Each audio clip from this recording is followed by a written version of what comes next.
Hey everyone, it's Veiled Shot back at it with another Awaken Chaos Air video. So I just want to go over the patch notes real quick. Here's the Winter Festival and a couple balance adjustments. Let's get into it. So first off is we're going to be challenging Aguilas using two teams to challenge the ever-changing Aguli. Okay, so there's two different names here. One of them is a typo. Win event points and redeem generous rewards. Don't miss the Winter Festival quests. Winter Pass. So this looks like the new Battle Pass. This is extremely exciting for those of you that purchased the previous Battle Pass because it looks like you can get Tia here. Tia is an excellent legendary. I happen to already have 2 copies of her, so I have an Ascension 1 Tia. She's amazing. She's a game changer. She'll be super helpful, especially tackling Void Tower hard. Really recommend if this is the new Battle Pass. If not, it may just be a free legendary. I doubt that, though. The gingerbread obtained via holiday rewards can be exchanged. Cool. Winter gifts given by White Risker will be updated every day in the tavern. Okay, so it looks like you should be checking the tavern every day. Log in, do your daily quests, get rewards, purchase from the Winter Shop. Really cool event. I'm really excited. This is a pretty unique event for a new game. So I'm really excited for this. Balance adjustments, Imogen. All right, just first glance, looks like Imogen's getting a completely different kit.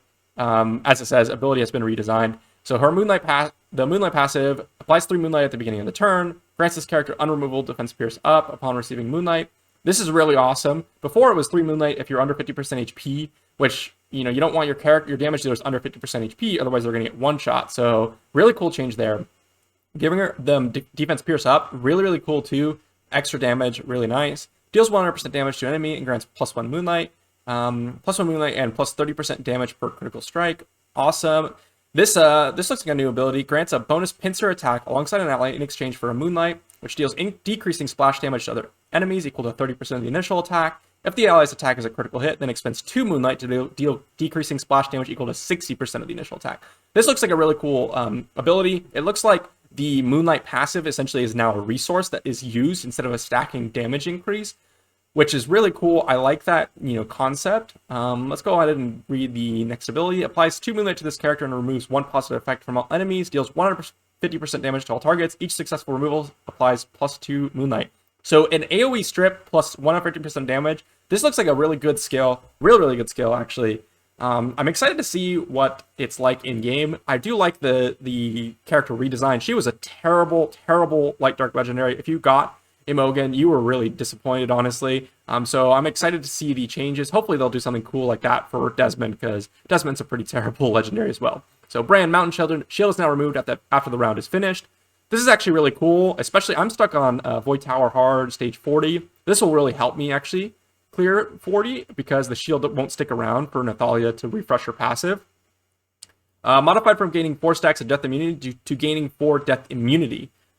So it looks like, so previously 4 stacks was if you hit death immunity, it was, basically consumed a stack. So gaining 4 death immunity instead, I'm not 100% sure how that works, but I imagine it will be like 4 turns of death immunity. That's what it looks like. Which, if that's the case, that's really insane, but I don't think that's how it works. Maybe it's one stack of death immunity for 4 turns. Not quite sure on this wording. Some of the wording in the game is a little confusing. If anyone has a better idea of this, please drop a comment below, because I'm not 100% sure on this specific one right here. Modified from increasing crit rate to increasing crit damage for Melissa. I don't think this is enough for her to be really good.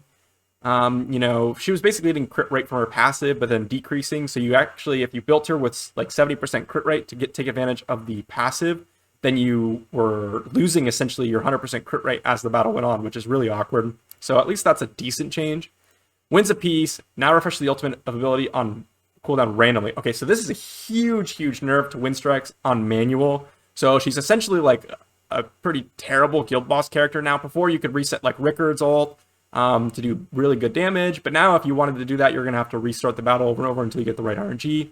This is kind of disappointing, honestly. She's gonna be really terrible on manual comparatively to how she was before. Now there are some times when randomly reducing a cooldown isn't terrible, but compared to her old previously version of this ability, this is a really big nerf in my opinion. Optimize the AI design of Desmond, Zitlin, Harbeg, and Hector. So Hector's a huge one. Harbeg, Zitlin, and Desmond are less important. Zitlin is actually pretty important too, but Harbeg and Desmond are not being used, but Hector and Zitlin are. This is huge. I actually had someone comment in my chat earlier asking about Hector combos. This may have fixed it to where it will do it on auto. So We'll see. This is really big, actually.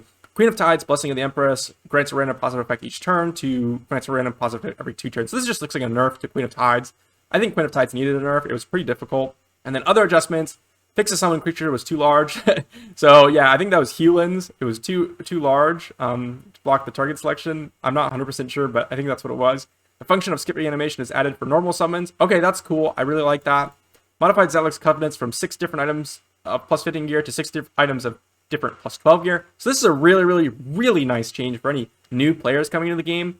This took me a while. Plus 15 gear takes a while. Plus 12 gear you can get easily on the first day if you're playing, quite a bit. So really cool change for free to play. I love that. Fix the issue of inaccurate damage statistics. Okay, cool. Fix that some artifacts did not take effect correctly. I'm not quite sure which ones they're talking about, but I guess we will see. And then fix some other interface display issues. All right, so that's going to be it for the patch notes. I think that this patch overall is really cool for free to play. I think free to play is benefiting from this quite a bit, from the Zatlux, from the winter event. Players in general will be benefiting from this, but I imagine there's going to be some really good rewards in Winter Festival for free to play to scoop up. And for those of you that are interested in low spending or even the high spenders, obtaining Tia is massive. I think she's a top 5 legendary in the game. She's applies a ton of Frozens. One of the only debuffs that works in Void Tower. Amazing for campaign, getting through it. Amazing for Void Tower. Amazing for bounties. Amazing for endless trials. Really solid legendary. I can't believe they're putting it in a pass. I honestly didn't think they would come back with another battle pass, so I guess we were all mistaken.